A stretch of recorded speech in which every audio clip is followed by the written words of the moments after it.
ಕಾಮತ್, ಸುಂದರಿ ಕಾಮತ್ ದಂಪತಿಯ ಪುತ್ರರಾಗಿ ಜನಿಸಿದ ತಾರನಾಥ್ ಕಾಮತ್ ಬಾಲ್ಯದಲ್ಲಿ 8ನೇ ತರಗತಿಯವರೆಗೆ ಓದಿದವರು.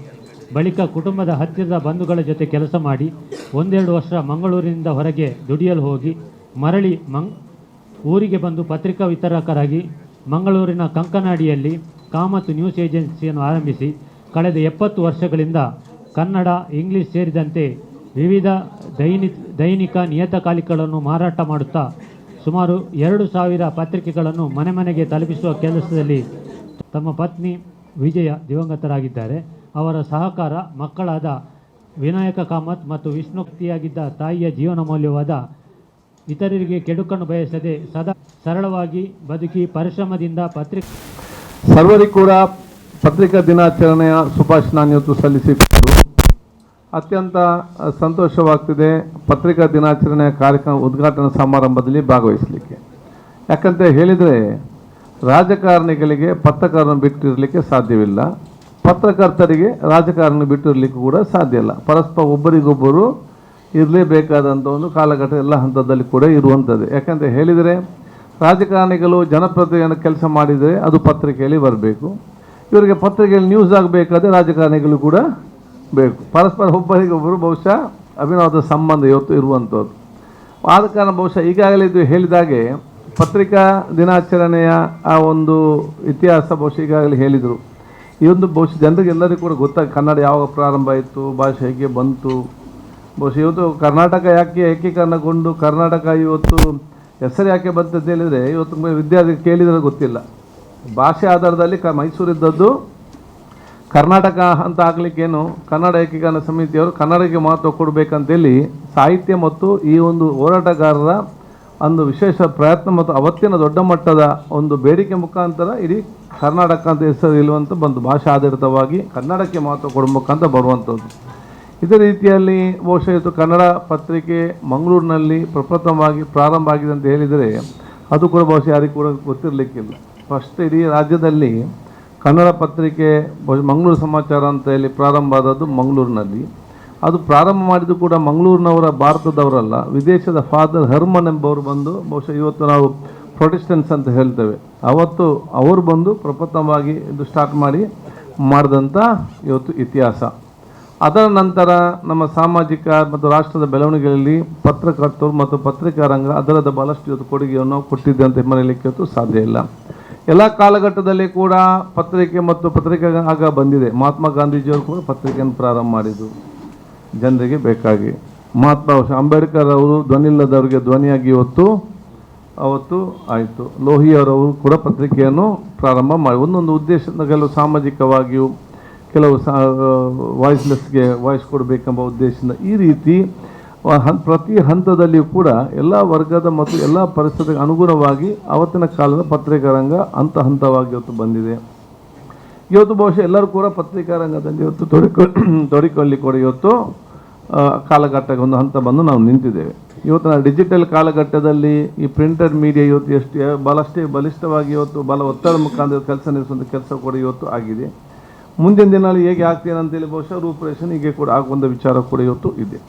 ಆದಾಗ ನಾನು ಬಹುಶಃ ಇವತ್ತು ಈ ಒಂದು ಪತ್ರಿಕಾ ದಿನಾಚರಣೆ ದಿವಸದಲ್ಲಿ ನಾನು ಎಲ್ಲ ವಿದ್ಯಾರ್ಥಿ ಯುವಕರಿಗೆ ನಾನು ಹೇಳಿದಿಷ್ಟೇ, ತಮ್ಮ ಬುದ್ಧಿಶಕ್ತಿಯನ್ನು ಜಾಸ್ತಿಗೊಳಿಸಲಿಕ್ಕೆ, ಜ್ಞಾನವನ್ನು ಅರ್ಥ ಮಾಡಲಿಕ್ಕೆ ಪ್ರತಿಯೊಬ್ಬರು ಕೂಡ ಪತ್ರಿಕೆಯನ್ನು ಓದಬೇಕು. ಫಸ್ಟ್ ಕೆಲಸ ಇದು ಆಗಬೇಕಾದ್ರೆ ಹೌದು.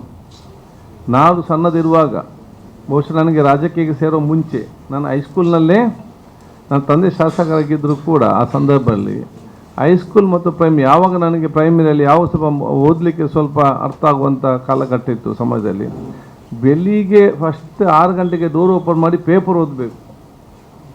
ಇದರಲ್ಲಿ ಪ್ರತಿ ದಿವಸ ಕೂಡ ಪೇಪರ್ ಒಂದು ಕಂಪ್ಲೀಟಾಗಿ ಫಸ್ಟ್ ಬಂದುವುದೇ ಗೆಲ್ಲಿ ಪೇಪರ್ ಅವನು ಅರ್ಧ ಗಂಟೆ ಲೇಟ್ ಆದರೆ ಇವನ್ಯಾಕೆ ಇನ್ನೂ ಕೂಡ ಬರಲಿಲ್ಲ ಅಂತೇಳಿ ಇತ್ತು. ನಮ್ಮ ಮನೆಯ ಮುಂದೆ ಆಗ ಸಣ್ಣ ಅಂಗಡಿ ಇತ್ತು ಮರದ ಅಡಿಯಲ್ಲಿ, ಪತ್ರಿಕೆ ಪೇಪರ್ ಬುಕ್ ಸ್ಟಾಲ್ ಬೆಂದೂರಲ್ಲಿ. ಈಗ ಅಲ್ಲಿ ಕಾಂಪ್ಲೆಕ್ಸ್ ಎಲ್ಲ ಬಂದಿದೆ ಕಂಕನಾಡಿ ಜಂಕ್ಷನ್ನಲ್ಲಿ. ಅಲ್ಲಿ ಸಂಜೆ ಹೊತ್ತು ಪ್ರತಿ ವೀಕ್ಲಿ ಬರುವುದು ಲಂಕೇಶ್ ಪತ್ರಿಕೆ ಮತ್ತು ಬೇರೆ ಪತ್ರಿಕೆ ಎಲ್ಲ, ಅದು ಗುರುವಾರ ಬರುವಂಥದ್ದು. ಸಂಜೆ 4:15 ಗಂಟೆಗೆ ಅದು ಸಂಜೆ ಆಗ್ಬೋದು. ಅದು ಬರಲಿಕ್ಕೆ ಅದನ್ನು ಕಾದು ಕೂತ್ಕೊಂಡು 4 ಗಂಟೆಗೆ ಅಲ್ಲಿ ಹೋಗಿ ಅಲ್ಲಿ ತೆಗೆದು ಅಲ್ಲೇ ಓದೋದು ಮಾರ್ಗದಲ್ಲಿ ಕೂತ್ಕೊಂಡು. ಅಂದರೆ ಅಷ್ಟು ಇಂಟ್ರೆಸ್ಟ್ ಓದಲಿಕ್ಕೆ. ಅಲ್ಲೇ ಅಲ್ಲೇ ಕೂತು ಇಡೀ ಲಂಕೇಶ್ ಪತ್ರಿಕೆ ಓದಿ ಅಥವಾ ಇನ್ನೊಂದು ಪತ್ರಿಕೆ ವಾರಪತ್ರಿಕೆ ಓದಿ ಮತ್ತೆ ಮನೆಗೆ ಬರುವಂಥ ವಿಚಾರ. ಅದೇ ಒಂದು ಅದಕ್ಕಾಗಿ ಯುವ ಜನಾಂಗ ಮತ್ತು ವಿದ್ಯಾರ್ಥಿ ಸಮುದಾಯ ಪತ್ರಿಕೆಯನ್ನು ಓದುವಂತಹ ಅಭ್ಯಾಸವನ್ನು ಮಾಡಬೇಕು. ಅದು ನಮ್ಮ ಮೊದಲ ಇವತ್ತು ಆದ್ಯತೆ. ನನಗೆ ಮತ್ತೆ ಹೇಳ್ತಾ ಇದ್ರು ಹಿರಿಯರು, ರೀಡ್ ಬಿಟ್ವೀನ್ ದ ಲೈನ್ಸ್ ಅಂತೇಳಿ. ಪತ್ರಿಕೆಯಲ್ಲಿ ಏನೂ ಬರ್ತದೆ, ಆದರೆ ಅದರ ಎರಡರ ಮಧ್ಯ ತೀರ್ಮಾನ ನಾವು ತಗೊಳ್ಬೇಕು.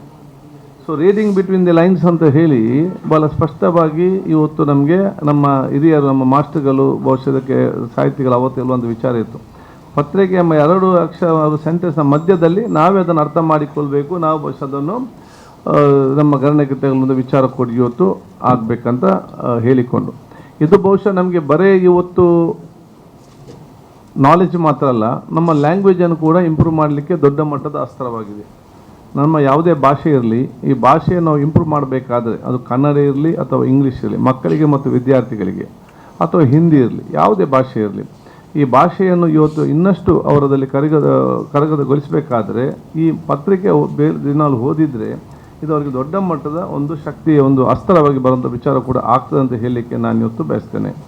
ಅದಕ್ಕೆ ನಾನು ಪತ್ರಿಕೆ ಓದೋದು ಮಾತ್ರ ಅಲ್ಲ, ಇದರಲ್ಲಿ ಸಕ್ರಿಯವಾಗಿ ತೊಡಗಿಸಿಕೊಳ್ಳುವಂಥ ವಿಚಾರ ಕೂಡ ಹಮ್ಮಿಕೊಳ್ಬೇಕಾಗ್ತದೆ. ಅದು ಹೇಗೆ ಪ್ರೆಸ್ ನೋಟ್ ಕೊಡಬೇಕು ಏನಂತೇಳಿ. ನಾನು ಬಹುಶಃ ನಾನು ಶಾಸಕನಾಗ ಮುಂಚೆ ವಿದ್ಯಾರ್ಥಿ ನಾಯಕನಾಗಿದ್ದಾಗ, ವಿದ್ಯಾರ್ಥಿ ನಾಯಕನಾಗುವ ಮೊದಲೇ ನಾನು 89-90 ಲಾ ಕಾಲೇಜಿನಲ್ಲಿ ಮತ್ತು ಮಹಾವೀರ ಕಾಲೇಜಲ್ಲಿ ಅವತ್ತು ಅಂದರೆ ಎಷ್ಟು ವರ್ಷ ಮುಗಿಸ್ತಿದ್ದು, 89-90 ಅಂದರೆ ಎಷ್ಟು ವರ್ಷ ಆಯಿತು, 35 ವರ್ಷಗಳ ಹಿಂದೆ ನಾವು ಸಾಮಾಜಿಕವಾದ ಹೋರಾಟ ಇನ್ನಿತಲ್ಲಿ ಭಾಳ ಸಕ್ರಿಯವಾಗಿ ಇರುವಂಥ ಆಗ MRPLನ ಹೋರಾಟ, ವಿದ್ಯಾರ್ಥಿಗಳು ಬೇರೆ ಬೇರೆ ಇದ್ದದ್ದು. ಅವಾಗ ಕೆಲವು ಎನಿಸಿದ್ದಾರೆ UTCದ ಬಲ ಸಣ್ಣ ವಯಸ್ಸಿನಲ್ಲಿ ತಂದೆ ಶಾಸಕರಾದ ಕಾರಣ ಇವರು ಕೂಡ ಅರ್ಜೆಂಟ್ ಮೇಲೆ ಬಂದಿದ್ದಾರೆ ಅಂತೇಳಿ. ನಮ್ಮ ಇತಿಹಾಸ ಕೇಳಿದರೆ ಬಹುಶಃ ಅವತ್ತೇ ಅದು ದೇವರು ನಮ್ಮ ರಕ್ತದಲ್ಲಿ ರಾಜ್ಯಕ್ಕೆ ಒಂದು ಕೊಟ್ಟಿದ್ದಾನೆ. ತಂದೆಯವ್ರಿಗೆ ಮನಸ್ಸಿರಲಿಲ್ಲ, ಮಾರವು ಬೇಡ ಅಂತ ಇದ್ದರು, ಅಡ್ವೊಕೇಟ್ ಆಗಿ ಪ್ರೊಫೆಷನ್ ಮಾಡಿಕೊಂಡು ಹೋಗ್ಬೇಕಂತೇಳಿ. ಬಹುಶಃ ಅದು ಬಂದಾಗ ಅವತ್ತೇ ನಮ್ಮ ಸಾಮಾಜಿಕ ಮತ್ತು ರಾಜಕೀಯ ನೆಲೆಗಟ್ಟಿನಲ್ಲಿ ಇದ್ದಂಥ ಕೆಲಸ ಕಾರ್ಯಗಳು ನಾವು ವಿದ್ಯಾರ್ಥಿ ದಿಸೆಯಿಂದಲೇ ನಾವು ಒತ್ತು ಪ್ರಾರಂಭ ಮಾಡಿದ್ದು. ಆವಾಗ ನಮಗೆ ಸಂಪೂರ್ಣವಾಗಿ ನಮಗೆ ಸಹಕಾರ ಮತ್ತು ನಾವು ಇಷ್ಟು ಯಶಸ್ವಿ ಆಗಲಿಕ್ಕೆ ದೊಡ್ಡ ಮಟ್ಟ ಶಕ್ತಿ ಕೊಟ್ಟದ್ದು ಅಥವಾ ಪತ್ರಿಕಾ ರಂಗ ಅಂತ ಹೇಳಲಿಕ್ಕೆ ನಾನು ಇವತ್ತು ಬಯಸ್ತೇನೆ, ಪತ್ರಕರ್ತ ಹೇಳಲಿಕ್ಕೆ ಬಯಸ್ತೇನೆ. ಆಗ ಬಹುಶಃ ನಮ್ಮ ಉದಯವಾಣಿ ಮನೋಹರ್ ಪ್ರಸಾದ್ ಅವರಿದ್ದರು, ಮುಂಗಾರಲ್ಲಿ ಚಿದಂಬರ ಬೈಕಂಬಾಡಿ ಇದ್ದರು, ಟೈಮ್ಸ್ ಆಫ್ ಇಂಡಿಯಾದಲ್ಲಿ ನಂದಗೋಪಾಲ್ ಇದ್ದರು, ಬಹುಶಃ ಬೇರೆಲ್ಲ ಕೆಲವು ಸೀನಿಯರ್ ಪತ್ರಕರ್ತರು ಬಹುಶಃ ಇಲ್ಲಿದ್ದಾರೆ ಭಾಳಷ್ಟು ಜನ. ನಮ್ಮ ಪುಷ್ಪರಾಜ್ ಸೀನಿಯರ್. ನಮಗೆ ಬೆಳಿಗ್ಗೆ ಹೊತ್ತು ನಮ್ಮ ಸ್ಟ್ರೈಕ್ ಬೆಳಿಗ್ಗೆ ಅಥವಾ ಏನಾದೊಂದು ಪ್ರತಿಭಟನೆ ಕಾಲೇಜಿಗೆ ಹೋಗೋದು, ಮಧ್ಯಾಹ್ನ ನಂತರ ಲೈಬ್ರರಿ ಕೂತ್ಕೊಂಡು ಬರೆಯೋದೇನು ಪತ್ರಿಕೆ ಪ್ರಕಟಣೆ ಕಲಿಬೇಕಾಗಿ ಇದು ಹಾಗೆ ಆಯಿತು ಹೀಗೆ ಆಯಿತು, ಇದನ್ನು ಉದ್ದಕ್ಕೆ ಬರೋದು 5 ಗಂಟೆ ಒಳಗೆ ಕೊಡಬೇಕಿಲ್ಲ, ನಾಳೆ ಪ್ರಿಂಟ್ ಆಗೋದಿಲ್ಲ ನೆಕ್ಸ್ಟ್ ಡೇ. ಇದರಲ್ಲಿ ಅಲ್ಲಿ ಲಾ ಕಾಲೇಜಿನ ಲೈಬ್ರರಿ ನಾನು ಮತ್ತು ಸುರೇಶ್ ರೈ ಕೂತ್ಕೊಂಡು ಅವನ ಕಲಿಸಿದವನು ನನಗೆ ಬರೀಲಿಕ್ಕೆ. ಆಯಿತು, ಅವನ ಸೀನಿಯರ್ ಆಗಿದ್ದ, ಅವನು ಅಲ್ಲಿ ಪ್ರೆಸಿಡೆಂಟ್. ಬರೆದ್ರೆ ಮಾತ್ರ ಸಾಕ, ಈಗೆಲ್ಲ ವಾಟ್ಸಪ್ಪಲ್ಲಿ ಹಾಕಿ ಕಲಿಸ್ಬೋದು. ಆಗ ಬೈಕ್ ತಗೊಂಡು ಇದನ್ನು ಪ್ರತಿಯೊಂದು ಪತ್ರಿಕಾ ಕಚೇರಿಗೆ ಹೋಗಿ ಕೊಡುವುದು. ಅದೆಲ್ಲ ಕೆಳಗಿದೆಯಾ, ಒಂದು 5ನೇ ಫ್ಲೋರ್, ಇನ್ನೊಂದು 4ನೇ ಫ್ಲೋರ್, ಇನ್ನೊಂದು 3ನೇ ಫ್ಲೋರ್. ಇದು ನಮಗೆ ದೊಡ್ಡ ಎಕ್ಸಸೈಸ್. ಒಂದೊಂದು ಕಡೆ ಒಂದೊಂದು ಸ್ಟಾರ್ಟ್. ಈಗ ಒಂದು ನಮ್ಮ ಈ ಕಡೆ ಒಂದು ರೌಂಡ್ ಆಗಿ ಬಂದು ಇಡೀ ಮಂಗಳೂರಿಗೆ ಸುತ್ತಿಕೊಂಡು ಹೋಗುವಂಥ ವಿಚಾರ ಇವತ್ತು ಇದೆಲ್ಲ ಕೂಡ ಅನುಭವಿಸ್ತಾ ಈ ಒಂದು ನಿಕಟ. ಯಾಕಂತ ಹೇಳಿದರೆ ಇವತ್ತು ಜನಸಾಮಾನ್ಯ ಯುವ ಜನಾಂಗ ಮತ್ತು ವಿದ್ಯಾರ್ಥಿ ಯಾರೇ ನಾಯಕರು ಇರಲಿ, ಪತ್ರಿಕಾ ರಂಗ ಜೊತೆ ನಿಕಟ ಸಂಪರ್ಕ ಇದ್ದರೆ ಅವರ ವ್ಯಕ್ತಿತ್ವ ಕೂಡ ಬೆಳೀತದೆ, ಸಮಾಜದಲ್ಲಿ ಆಗುವ ಒಂದು ವಿಚಾರ ಕೂಡ ಇವತ್ತು ತಿಳಿತದೆ. ಅತ್ಯುತ್ತಮವಾದ ಒಂದು ವ್ಯಕ್ತಿತ್ವ ಮತ್ತು ಸತ್ಪ್ರಜೆಗೆ ಬೆಳೀಲಿಕ್ಕೆ ಪತ್ರಿಕಾ ರಂಗ ನಮಗೆ ದೊಡ್ಡ ಮಟ್ಟದ ಕೊಡುಗೆ ಕೊಡ್ತದೆ ಅಂತ ಹೇಳಲಿಕ್ಕೆ ನಾನು ಇಚ್ಛಿಸ್ತೇನೆ. ನಾವು ಇವತ್ತು ಪ್ರತಿಯೊಂದು ಕಡೆಗೆ ನಾವು ಪತ್ರಿಕಾ ಇದನ್ನು ಬರೆದುಕೊಂಡು ನಾವು ಪ್ರತಿಯೊಂದು ಕಡೆ ಹೋದಾಗ ಅಲ್ಲಿ ಕೂತ್ಕೊಂಡು ನಮಗೆ ತಪ್ಪಿದ್ದು ಅದನ್ನು ತಿರ್ತಾ ಇದ್ದರು. ಹೀಗೆಲ್ಲ ಹೀಗೆ ಮನೋಪ್ರಸಾದ್ ಇರಲಿ ಇನ್ನೊಬ್ಬರು ಯಾರು ಹೋದಾಗ ಮತ್ತೆ 20-25 ನಿಮಿಷ ಅಲ್ಲಿ ಬಾಕಿ ನಾವು ಚರ್ಚೆ ಆಗುವಂಥದ್ದು, ಹಾಗೆ ಹೀಗೆ ಬೇರೆ ವಿಚಾರ ಚರ್ಚೆ ಮತ್ತಿದ್ದು ಸರಿ ಉಂಟಾ ಸರಿ ಇಲ್ಲ. ಕೆಲವೊಮ್ಮೆ 5 ಗಂಟೆ 6 ಗಂಟೆ ಆದ ನಂತರ ಲೇಟ್ ಆಗ್ತದೆ. ನಮಗೆ ನಾಳೆ ಬರಲೇಬೇಕು, ನಮ್ಮ ಸಂಬಂಧ ನಾಳೆಯಲ್ಲಿ KDP ಮೀಟಿಂಗ್ ಇದೆ. KDP ಮೀಟಿಂಗಲ್ಲಿ ವಿದ್ಯಾರ್ಥಿಗಳ ಸಮಸ್ಯೆ ಚರ್ಚೆಗೆ ತಗೊಳ್ಳೇಬೇಕು. ಏನು ಮಾಡಬೇಕು, ಸೀದಾ ಮಣಿಪಾಲಕ್ಕೆ ಪ್ರೆಸ್ ಇದನ್ನು ಹಿಡ್ಕೊಂಡು ಬೈಕಲ್ಲಿ ಮಣಿಪಾಲಕ್ಕೆ ಹೋಗೋದು. ಅಲ್ಲಿ ಗುರುರಾಜ್ ಅಂತಿದ್ರು ದೇವನ್ಯಾಗ, ಅವ್ರ ಮಾತಾಡಿ ಹಾಗೆ ಸ್ವಲ್ಪ ಪಾಲಿಶ್ ಎಲ್ಲ ಮಾಡಿ ಇದನ್ನು ನಾಳೆ ಎಲ್ಲ ಬರಬೇಕಂತ ಹೇಳಿಕೊಂಡು ಅವರು ಅದನ್ನು ನೆಕ್ಸ್ಟ್ ಡೇ ಅದನ್ನು ಬ್ಯಾಕ್ ಪೇಜಲ್ಲಿ ಬರುವಾಗಿತ್ತು ವಿದ್ಯಾರ್ಥಿಗಳ ಇಲ್ಲಿ ಅದು KDP ಮೀಟಿಂಗ್ಲಿ ಜಿಲ್ಲಾ ಪಂಚಾಯತ್ ಸಭೆ ಇದನ್ನು ಹಿಡ್ಕೊಂಡು ಜಿಲ್ಲಾ ಪಂಚಾಯತ್ ಸದಸ್ಯ ಇದನ್ನು ಪ್ರಶ್ನೆ ತಿಳ್ಕೊಂಡು ಇದಕ್ಕೆ ಚರ್ಚೆ ಮಾಡಿ ಮತ್ತೆ ಅದಕ್ಕೆ ಪರಿಹಾರ ಸಿಕ್ಕುವಂಥ ವಿಚಾರಗಳು, ಇದೆಲ್ಲ 1 to 1 ಕನೆಕ್ಟೆಡ್ ಆಗಿರುವಂಥ ವಿಚಾರ ಇವತ್ತು ಆಗಿದೆ. ಆದ ಕಾರಣ ಬಹುಶಃ ಇವತ್ತು ಪತ್ರಿಕಾ ದಿನಾಚರಣೆ ದಿನದಲ್ಲಿ ಪತ್ರಕರ್ತರು ಈ ರೀತಿಯ ಜನಜಾಗೃತಿ ಕಾರ್ಯಕ್ರಮ ಇವತ್ತು ವಿದ್ಯಾರ್ಥಿ ಮತ್ತು ಯುವಜನಾಂಗಕ್ಕೆ ಜನಜಾಗೃತಿಗೊಳಿಸುವ ಜೊತೆಯಲ್ಲಿ ಅವರ ವ್ಯಕ್ತಿತ್ವ ರೂಪಿಸಲಿಕ್ಕೆ ದೊಡ್ಡ ಮಟ್ಟ ಕೊಡುಗೆ ಕೊಡುವಂಥ ವಿಚಾರ ಇವತ್ತು ಆಗ್ತದಂತ ಹೇಳಲಿಕ್ಕೆ ನಾನು ಇವತ್ತು ಬಯಸ್ತೇನೆ. ಇವತ್ತು ನಾನು ಎಲ್ಲ ನಮ್ಮ ಪತ್ರಿಕಾ ಮಿತ್ರರಿಗೆ ಹೇಳೋದಿಷ್ಟೇ, ಸಮಾಜದಲ್ಲಿ ಸೌಹಾರ್ದತೆ, ಸಮಾನತೆ, ಪ್ರೀತಿ, ವಿಶ್ವಾಸ ಸ್ಥಾಪಿಸಲಿಕ್ಕೆ ತಮ್ಮ ಕೊಡುಗೆ ವಿಶೇಷವಾಗಿ ಇದೆ ಅಂತ ಹೇಳಲಿಕ್ಕೆ ನಾನು ಇವತ್ತು ಬಯಸುವಂಥದ್ದು. ನಿಮ್ಮ ದೊಡ್ಡ ಮಟ್ಟದ ಕೊಡುಗೆ ಇವತ್ತು ಇದೆ ಅಂತ ಹೇಳಲಿಕ್ಕೆ ನಾನು ಇವತ್ತು ಬಯಸ್ತೇನೆ. ಯಾವುದೇ ವಿಚಾರ ನಾವು ರಾಜಕಾರಣಿಗಳು ಮಾತಾಡಿದರೆ ಅದು ಬರೀ ರಾಜಕೀಯವಾಗಿ ಸತ್ಯದರೂ ಕೂಡ ಅದು ರಾಜಕೀಯ ಹೋಗುವಂಥ ವಿಚಾರ ಇವತ್ತು ಆಗ್ತದೆ. ಅದಕ್ಕೆ ನೀವು ಬಹುಶಃ ಸಮಾಜಕ್ಕೆ ಒಂದು ಸಂದೇಶ ಕೊಟ್ಟಾಗ ವಾಸ್ತವವಾದ ಸಂದೇಶ ನಿಲ್ಲುವಂಥ ವಿಚಾರ ಕೂಡ ಇವತ್ತು ಆಗ್ತದೆ ಅಂತ ಹೇಳಲಿಕ್ಕೆ ನಾನು ಇವತ್ತು ಬಯಸ್ತೇನೆ. ಇದು ಇವತ್ತು ನಮಗೆ ಪ್ರಯೋಜನ ಆಗಲಿಕ್ಕಿಲ್ಲ. ನಾನು ನಿಮ್ಮ ಹತ್ರ ಹಿರಿಯರ ಹತ್ರ ಹೇಳೋದಿಷ್ಟೇ, ಈಗ ನಾವು ಸರಿಯಾದ ದಿಕ್ಕಿನಲ್ಲಿ ಸ್ಪಷ್ಟವಾದ ಸಂದೇಶವನ್ನು ಸಮಾಜಕ್ಕೆ ಕೊಟ್ಟಾಗ ಇದರ ಪ್ರಯೋಜನ ನಮ್ಗೆ ಆಗ್ತದಾ ಇಲ್ವಂತ ಗೊತ್ತಿಲ್ಲ. ಅದು ಮುಂದಿನ ಜನಾಂಗಕ್ಕೆ ಅದರ ಪ್ರಯೋಜನ ಖಂಡಿತವಾಗಿ ಆಗೇ ಆಗ್ತದೆ ಅಂತ ನಾವು ಆಲೋಚನೆ ಮಾಡಬೇಕು. ನಮಗೆ ಹೀಗೆ ಹೋಗ್ಬೋದು, ತೊಂದರೆ ಇಲ್ಲ, ಏನಾಗ್ತದೆ ಏನಾಗೋದಿಲ್ಲ, ನಮ್ಮ time ಕಳಿಬೋದು.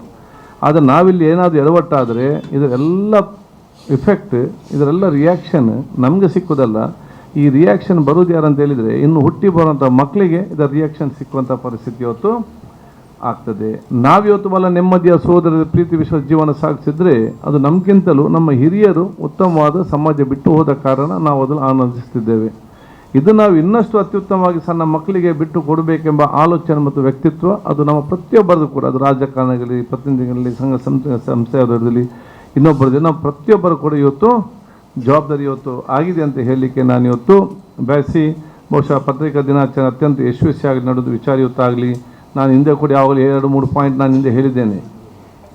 News should be news ಹೊರತು views should be should news ಆಗಬೇಕು ಹೊರತು ನಾವು ನೋಡಿದೆಲ್ಲ ನ್ಯೂಸ್ ಅಂತ ಆಗುವಂಥ ವಿಚಾರ ಇವತ್ತು ಆಗಬಾರ್ದು. ಆದ ಕಾರಣ ಆ ರೀತಿಯ ದೊಡ್ಡ ಮಟ್ಟದ ಒಂದು ಸಂದೇಶ ಜನರಿಗೆ ಬರುವಂಥ ಅವಕಾಶ ಆಗಲಿ. ಮತ್ತು ಪತ್ರಿಕಾ ದಿನಾಚರಣೆ ದಿನವೇ ನಿಮ್ಮಲ್ಲಿರುವ ಪತ್ರಕರ್ತರಿಗೆ ಒಂದು ಅಪ್ಡೇಟ್ ಕಾರ್ಯಕ್ರಮ ಮತ್ತು ಒಂದು brain storming 1 day or 2 days ಒಂದು ರಿಫ್ರೆಶಿಂಗ್ ಕೋರ್ಸು ಕೂಡ ಇವತ್ತು ಇಡಬೇಕಾಗ್ತದೆ. ಅದನ್ನು ಕೂಡ ನಾನು ಹೇಳಿದ್ದೇನೆ. ಯಾಕೆಂದರೆ ಭಾಳಷ್ಟು ಇವತ್ತು ಹಿರಿಯರಿದ್ದೀರಿ, ಅನುಭವ ತಾವೆಲ್ಲಿದ್ದೀರಿ, ಹೊಸಬರು ಕೂಡ ತುಂಬ ಜನ ಇದ್ದಾರೆ. ಇನ್ನೂ ತುಂಬ ಜನ ಏನಂತ ಹೇಳಿದರೆ ನಿನ್ನವರು ಏನೋ ಒಂದು ಬೇರೆ ಕೆಲಸದಲ್ಲಿದ್ದಾರೆ, ಇವತ್ತು ಸಣ್ಣ ಬಂದು ಮೈಕ್ ಹಿಡಿತಾರೆ, ನಾನೇನಂತ ಹೇಳೋದು ಇವರಿಗೆ ಇದರಲ್ಲಿ. ಆದ ಕಾರಣ ಇಂಥ ಕೂಡ ಹಲವಾರು ನಾವು ವಿಚಾರ ನಾವು ಇವತ್ತು ನೋಡಿದೆ. ಅಂಥವರಿಗೆ ಪಾಪ ಗೊತ್ತಿರೋದಿಲ್ಲ ಆ ಕಾಲಘಟ್ಟಕ್ಕೆ. ಅದಕ್ಕಾಗಿ ಅಂಥವರಿಗೂ ಕೂಡ ಒಂದು ಟ್ರೈನಿಂಗ್ ಕೊಟ್ಟರೆ ಯಾವ ರೀತಿ ಇರಬೇಕು, ಏನು ಸಿಸ್ಟಮ್ ಯಾವುದು ಅಂತ ಹೇಳಿಕೊಂಡು ಹೋಗುವಂಥ ದೊಡ್ಡ ಮಟ್ಟದ ಅಪ್ಡೇಟಿಂಗ್ ಪ್ರೋಗ್ರಾಮ್ ಕೂಡ ಈ ದಿವಸ ಸೀಮಿತ ಎಲ್ಲ ಹೊಸ ಮತ್ತು ಬರುವಂಥ ನಮ್ಮ ಎಲ್ಲ ಮಾಧ್ಯಮದವರಿಗೆ ನಾನು ಇವತ್ತು ಹಮ್ಮಿಕೊಳ್ಳುವುದು ಅತ್ಯಂತ ಸೂಕ್ತ ಮತ್ತು ಅತ್ಯುತ್ತಮ ಅಂತ ಹೇಳಲಿಕ್ಕೆ ನಾನು ಇವತ್ತು ಬಯಸ್ತೇನೆ. ದಕ್ಷಿಣ ಕನ್ನಡ ಜಿಲ್ಲಾ ಮಟ್ಟದ ಪತ್ರಕರ್ತರ ಸಂಘ ಅಧ್ಯಕ್ಷ ಸದಸ್ಯನನ್ನೆಲ್ಲ ಕೂಡ ಅಭಿನಂದಿಸಿ ಹಿಂದಿಂದಲೂ ಕೂಡ ಮತ್ತು ಹೀಗೆ ಮತ್ತು ಎಲ್ಲ ಪತ್ರಕರ್ತರು ಕೂಡ ನಿಮ್ಮ ಒಂದು ವಿಶೇಷವಾದ ವ್ಯಕ್ತಿತ್ವ ನಮ್ಮ ರಾಜ್ಯದಲ್ಲಿ ನಮ್ಮ ಜಿಲ್ಲೆಗೆ ದೊಡ್ಡ ಮಟ್ಟದ ಗೌರವ ತಂದು ಕೊಟ್ಟಿದೆ ಅಂತ ಹೇಳಲಿಕ್ಕೆ ನಾನು ಇವತ್ತು ಇಚ್ಛಿಸುವಂಥದ್ದು. ಅದು ನಿಮ್ಮ ಗ್ರಾಮವಾಸ್ಯ ಯೋಜನೆ ಇರಲಿ ಅಥವಾ ಕ್ರಿಕೆಟ್ ಟೂರ್ನಮೆಂಟ್ ಇರಲಿ, ಬ್ರ್ಯಾಂಡ್ ಮ್ಯಾಂಗ್ಳೂರ್ ಎಂಬ ಕಾರ್ಯಕ್ರಮ, ನಿಮ್ಮ ಪ್ರಯತ್ನ ನೀವು ಮಾಡ್ತಾ ಇದ್ದೀರಿ. ಅದಕ್ಕೆಲ್ಲರ ಸಹಕಾರ ಸಿಕ್ಕಿದರೆ ಮಾತ್ರ ಅದು ಸಂಪೂರ್ಣವಾಗಿ ಯಶಸ್ವಿ ಆಗಲಿಕ್ಕೆ ಸಾಧ್ಯವಾಗ್ತದೆ. ನೀವು ನಿಮ್ಮ ಪ್ರಯತ್ನ ಬೇಕಾದಂಥ ಪ್ರಯತ್ನ ಎಲ್ಲ ಕುರಿತು ಮಾಡುವಂಥ ಅವಕಾಶ ಕೂಡ ಇವತ್ತು ಆಗ್ತದೆ. ಇದು ಇನ್ನಷ್ಟು ಅತ್ಯುತ್ತಮವಾಗಿ ಮುಂದೆ ಹೋಗುವಂಥ ವಿಚಾರ ಕೂಡ ಆಗಲಿ. ನಿಮ್ಮ 2-3 ಬೇಡಿಕೆಗಳು ತಾವಿವತ್ತು ಕೊಟ್ಟಿದ್ದೀರಿ. ಖಂಡಿತವಾಗಿಯೂ ಅದನ್ನು ಆದ್ಯತೆ ಮೇರೆಗೆ ನಾನು ಮುಂದೆ ನಿಂತು ಒಬ್ಬ ಸೋದರನಾಗಿ ನನ್ನ ಎಲ್ಲ ರೀತಿಯ ಸಹಕಾರ ಹಿಂದೆ ಕೊಟ್ಟಿದ್ದೇನೆ, ಈಗಲೂ ಕೂಡ ಕೊಡೋದು ಕೆಲಸ ನಾನು ಖಂಡಿತವಾಗಿ ನಾನು ಮಾಡ್ತೇನೆ. ಅದರ ಜೊತೆಯಲ್ಲಿ ಬಹುಶಃ ಕೆಲವೊಂದು ಸಮಯದ ನಮ್ಮ ಪೆಂಡಿಂಗ್ ಆಗಿರುವಂಥದ್ದು ಇದಕ್ಕೆ ನಿವೇಶನ ಮತ್ತು ನಿಮ್ಮ ಈ ಅನುದಾನ ಬಿಡುಗಡೆ ಆಗುವಂಥದ್ದು ಎಲ್ಲಿ ಅದು ಬಾಕಿಯಾಗಿದೆ, ಏನಾಗಿದೆ ಅಂತ ನೋಡಿಕೊಂಡು ಅದನ್ನು ಆದಷ್ಟು ಬೇಗನೆ ಅನುಷ್ಠಾನ ಮಾಡ್ತೇನೆ ಅಂತ ನಾನು ಇವತ್ತು ಹೇಳಲಿಕ್ಕೆ ನಾನು ಇವತ್ತು ಇಚ್ಛಿಸ್ತೇನೆ. ಬಹುಶಃ ಎಲ್ಲ ನಮ್ಮ ಹಿರಿಯ ಪತ್ರಕರ್ತರಿಗೆ ನನ್ನ ವಿಶೇಷವಾದ ಅವನು ಸ್ಮರಿಸಿಕೊಂಡು ಇದ್ದವರಿಗೆ ನನ್ನ ಅಭಿನಂದಿಸುವ ಭಾಷಣ ನಾನು ಇವತ್ತು ಸಲ್ಲಿಸಿಕೊಂಡು, ಯುವ ಪತ್ರಕರ್ತರಿಗೆ ಹಿರಿಯರ ಒಂದು ವಿಶೇಷವಾದ ಆ ಒಂದು ವ್ಯಕ್ತಿತ್ವ ಏನೇ ಅದನ್ನು ತಾವೆಲ್ಲರೂ ಕೂಡ ಯುವ ಪತ್ರಕರ್ತರು ಅದನ್ನು ಮೈಗೂಡಿಸಿಕೊಂಡು ಅವರ ಹೆಜ್ಜೆಯಲ್ಲಿ ಮುಂದೆ ಹೋಗಿ ನಮ್ಮ ಸಮಾಜ ಮತ್ತು ದೇಶಕ್ಕೆ ದೊಡ್ಡ ಮಟ್ಟದ ಶಕ್ತಿ ಕೊಡಲಿಕ್ಕೆ ತಾರೆಲ್ಲ ಇವತ್ತು ಪ್ರೇರಣೆ ಆಗಬೇಕು. ಪ್ರತಿಯೊಬ್ಬರು ಕೂಡ ಸಮಾಜವನ್ನು ಬೆಸೆಯುವಂಥ ನಮ್ಮ ಮೊದಲ ಆದ್ಯ ನನ್ನ ಹತ್ರ ಕೇಳ್ತಾಯಿದ್ದೆ ರಾಜಕಾರಣಿಯಾಗಿ. ನನ್ನ ರಾಜಕಾರಣಿಯಾಗಿ ನನ್ನ ಮೊದಲ ಕೆಲಸ ಸಮಾಜವನ್ನು ಬೆಸೆಯುವುದೇ ನನ್ನ ಪ್ರಥಮವಾದ ಕೆಲಸ ಅಂತ ಹೇಳಲಿಕ್ಕೆ ನಾನು ಇವತ್ತು ಬಯಸ್ತೇನೆ. ಸಮಾಜವನ್ನು ಎಲ್ಲ ಧರ್ಮದ ಎಲ್ಲ ಜಾತಿ ವರ್ಗದವರನ್ನು ಬೆಸೆಯುವುದು, ಜೊತೆಯಲ್ಲಿ ಸೇರಿಸಿಕೊಳ್ಳುವುದು, ಒಂದು ಕೊಂಡಿಯಾಗಿ ನಾವು ನಿರ್ವಹಣೆ ಮಾಡೋದು ಅದು ನನ್ನ ಮೊದಲ ಆದ್ಯತೆ, ಅದು ನನ್ನ ಮೊದಲ ಕೆಲಸ. ನಾವು ಪರಸ್ಪರ ಚರ್ಚೆಗಳು ವಿಚಾರಗಳು ಬೇರೆ ಬೇರೆ ಬರ್ತದೆ, ಅದು ಕುಟುಂಬದಲ್ಲಿ ಬರ್ತದೆ, ಫ್ರೆಂಡ್ಸ್ ಮಧ್ಯೆ ಬರ್ತದೆ, ನಿಮ್ಮ ಅಸೋಸಿಯೇಷನ್ ಮಧ್ಯದಲ್ಲಿ ಬರ್ತದೆ, ಬರದಿರುವುದಿಲ್ಲ, ಇರಲೇಬೇಕು, ಅದು ದೇವರು ಸೃಷ್ಟಿಸಿದಂಥ ನಿಯಮ. ನಾವು ಅದಕ್ಕೆ ನಾವು ಬ್ರಿಡ್ಜ್ ಆಗಬೇಕು ಹೊರತು ನಾವು ಬಹುಶಃ ಇವತ್ತಲ್ಲಿ ಡಿಸ್ಟ್ರಾಯರ್ ನಾವು ಆಗ್ಬೋದು. We should bridge between all the people of this society. ಅದು ನಮ್ಮ ಇವತ್ತು ಮೊದಲ ಆದ್ಯತೆ. ಅಷ್ಟು ಆದರೆ ಅಭಿವೃದ್ಧಿ ತನ್ನಿಂತಾನೇ ಬರುವಂಥ ವಿಚಾರಗಳು ಆಗುವಂಥ ವಿಚಾರ ಕೂಡ ಇವತ್ತು ಆಗ್ತದೆ. ಅದಕ್ಕಾಗಿ ಬಹುಶಃ ನಾನು ನಿಮಗೆಲ್ಲ ಶುಭಾಶಯ ನಾನು ಇವತ್ತು ಸಲ್ಲಿಸಿಕೊಂಡು ಎಲ್ಲ ನಮ್ಮ ಜನಪ್ರತಿನಿಧಿಗಳಿಗೆ ಕೂಡ ಅವರ ಜವಾಬ್ದಾರಿಯೆಲ್ಲ ಅರ್ಥ ಮಾಡಿಕೊಂಡು ಅವ್ರು ಬಹುಶಃ ಇರುವಂಥ ಅವಕಾಶ ಇವತ್ತು ಜನಪ್ರತಿನಿಧಿ ಆಗಬೇಕು. ಯಾಕಂದರೆ ಜನಪ್ರತಿನಿಧಿ ಸರಿ ಇದ್ದರೆ ಮಾತ್ರ they will be a model and inspiration to the society. ನಾವು ಜನಪ್ರತಿನಿಧಿಗಳಿಗೆ ಬೇಕು ಬಾಯಿಗೆ ಬಂದಾಗ ಮಾತಾಡಿದ್ರೆ ಇಲ್ಲದ ಮಾಡಿದರೆ ಆಟೋಮೆಟಿಕ್ ಆಗಿ ಏನಾಗ್ತದೆ, ತಲೆಮಾಟದ ಯುವಕರು ಮತ್ತು ವಿದ್ಯಾರ್ಥಿಗಳು ಅದೇ ರೀತಿ ಒಂದು ಮನೋಭಾವ ಬರುವಂಥ ವಿಚಾರ ಕೂಡ ಇವತ್ತು ಆಗುವಂಥ ಅವಕಾಶ ಆಗ್ತದೆ. ಅದಕ್ಕೆ ನಾನು ಜನಪ್ರತಿನಿಧಿಗಳು, ಪತ್ರಿಕಾ ರಂಗದವರು ಜೊತೆಗೂಡಿಕೊಂಡು ಸಮಾಜಕ್ಕೆ ಉತ್ತಮವಾದ ಸಂದೇಶ ಕೊಡೋ ಕೆಲಸ ನಾವೆಲ್ಲ ಕೂಡ ಮಾಡುವಂತ ಹೇಳಿಕೊಳ್ತಾ, ನಾವೆಲ್ಲರೂ ಕೂಡ ಜೊತೆಯಾಗಿ ಮುಂದೆ ಹೋಗುವ, ನಾವು ಜೊತೆ ಮುಂದೆ ಹೋಗೋ ಸಂದರ್ಭದಲ್ಲಿ ಯಾರ ಹಿಂದೆ ಉಳಿದಿದ್ದಾರೆ ಅವರ ಕೈ ಹಿಡಿದು ಮುಂದೆ ತಗೊಂಡ ಜವಾಬ್ದಾರಿ ನಾವೆಲ್ಲ ಕೂಡ ಇವತ್ತು ಹಮ್ಮಿಕೊಳ್ಳಂತ ಹೇಳಿಕೊಳ್ತಾ, ಮತ್ತೊಮ್ಮೆ ನಿಮಗೆಲ್ಲರಿಗೂ ಕೂಡ ಪತ್ರಿಕಾ ದಿನಾಚರಣೆ ಶುಭಾಶಯಗಳು. ಅದೇ ರೀತಿ ನಮ್ಮ ಇವತ್ತು ಗೌರವ ಸಿಕ್ಕುವಂಥ ಅತ್ಯಂತ ಹಿರಿಯ ಕಾಮತರಿಗೂ ಕೂಡ ಎಲ್ಲರ ಪರವಾಗಿ ನನ್ನ ಇನ್ನೂ ಕೂಡ ನಿಮ್ಮ 94ನೇ ವಯಸ್ಸು.